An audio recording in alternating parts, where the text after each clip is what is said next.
গার্লফ্রেন্ডের নাম্বার মা দিয়ে সেভ করে রাখছিলাম। আর না রাখা কোনো উপায় আছে? কারণ আমার যে বন্ধু বান্ধব তারা অবশ্যই আমার মোবাইল থেকে আমার গার্লফ্রেন্ডের নাম্বার নিয়ে যাইবো, নিয়ে অবশ্যই কল করব। এই কারণে তাদের বইয়ে আমি গার্লফ্রেন্ডের নাম্বার মা দিয়ে সেভ করে রাখছি। তো একদিন আমি বসে মোবাইল টিপতেছি, মোবাইল টিপার পরে আমার একটা বন্ধু আছে এখানে আইসা বলতেছে, কি রে এখানে কি করস? আমি কই এখানে নাচতাছি। বেটা নাচতাছি মানে? আমি কই তুই দেখতাছিস আমি এখানে বসে মোবাইল চাপতাছি, তারপরে কেন বলস আমি কি করি? ও আচ্ছা ঠিক আছে মোবাইল চাপতাছিস। আমি কই হ্যাঁ। তখন আমার বন্ধুর মতলব দিয়ে বিষয় একটা ভালো না। সে বলতেছে, বন্ধু কয়েকবার তোদের বাড়িতে গেছিলাম না? আমি কহ গেছিলি। তোর মা আমাদেরকে যে একটা আদর করছে রে, নিজে হাতে রান্না করে খাওয়াইছে, তোর মারে অনেক ভালোবাসি রে, তোর মা আমাদের নিজের সন্তানের মতন মানে আদর করে। তখন মানে এই কথা বলার পরে আমি তো পুরো জাকি ধরছি। আমি এত মতলব বিষয় একটা ভালো না। আমি তাড়াতাড়ি আমার মোবাইলটা পকেটে ঢুকাইছি। পকেটে ঢুকানোর পরে আমার বন্ধু বলতেছে, রুকন তোর মায়ের সাথে কথা বলতে খুব ইচ্ছা করতেছে, দেখতে খুব ইচ্ছা করতেছে, কয়েকটা কল দে না, তোর মার সাথে একটু কথা কই। আমি কই না, কারণ কল দেওয়া যাবে না। আমি কই আমার মার সাথে কথা কইলে বাড়িতে যাইস, মায়ের দেখবার ইচ্ছা হইলে বাড়িতে গিয়ে দিস।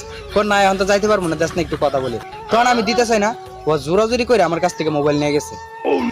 মোবাইল নিয়ে আমার মোবাইলে ব্যালেন্স ছিল না, আমার মোবাইল থেকে নাম্বার নিয়ে, এর মোবাইলের নাম্বার নিয়ে ফোন মারছে।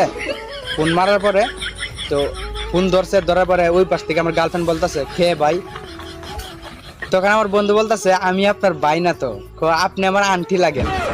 তখন আমার গার্লফ্রেন্ড বলতেছে, কি বলতেছেন সব আন্টি মানে? কুমা আপনি আমার আন্টি না, আপনি আমাকে চিনেন নাই? তখন আমার গার্লফ্রেন্ড বলতেছে, না আমি আপনাকে চিনি নাই, বাট আপনি আমাকে আন্টি বলতেছেন কেন? আপনাকে আমি আন্টি বলবো না, আপনি রুকনের আম্মা না? পাইছে আমার গার্লফ্রেন্ডে কয় আমি বিলে, আমার গার্লফ্রেন্ড বিলে আমার আম্মা। মিজাজটা খারাপ হয়ে যায় না? তখন আমি আর কি চুপ কর এখন না কথা কইলি। তখন বলতেছে, আপনি রুকনের আম্মা না? তখন আমার গার্লফ্রেন্ড বলতেছে, এই সব কি বলছে আমি রুকনের আম্মা মানে? রুকন চিকে তো নাম্বারটা নিছি। তখন আমার গার্লফ্রেন্ড বলে, সত্যি? হ্যাঁ। রুকন কি বলছে আমাকে আম্মা বলতে? আম্মা আপনি রুকনের আম্মা লাগেন? আমি তো জানি আপনি আমার আন্টি, আপনি রুকনের আম্মা। তখন আমার গার্লফ্রেন্ড বলতেছে, এখানে কি রুকন আছে? হ্যাঁ রুকন তো আছে, থাকবে না কেন? তখন আমার বন্ধু বলে, আন্টি আপনি ভালো আছেননি? তখন আমার গার্লফ্রেন্ড বলে, তোর ভালোর গোষ্ঠী মারে আগে রুকনের কাছে দে। তখন আমার বন্ধু বলতেছে, কিরে তোর মা এক তো রাগিয়া গেল। আর একটা কথা, মোবাইলটা দূরে নিয়ে বলতেছে, তোর মার কোন পায়ে তো চিকন করে মেয়েদের মতো। আমি কই তোর জুতা দিয়ে বাইরে আমার পরে কইতেছে, তোর সাথে কথা কইতে চাইতেছে। আমি কই দে কথা না কই তো ভাই নাই। তখন আমার গার্লফ্রেন্ড ওরা বলতেছে যে রুকনের কাছে দাও। তখন আমার বন্ধু আমার কাছে ফোনটা দিল। দেওয়ার পরে তখন আমার গার্লফ্রেন্ড আমাকে সোজাসুজি বলে, কেমন আছো বাবা?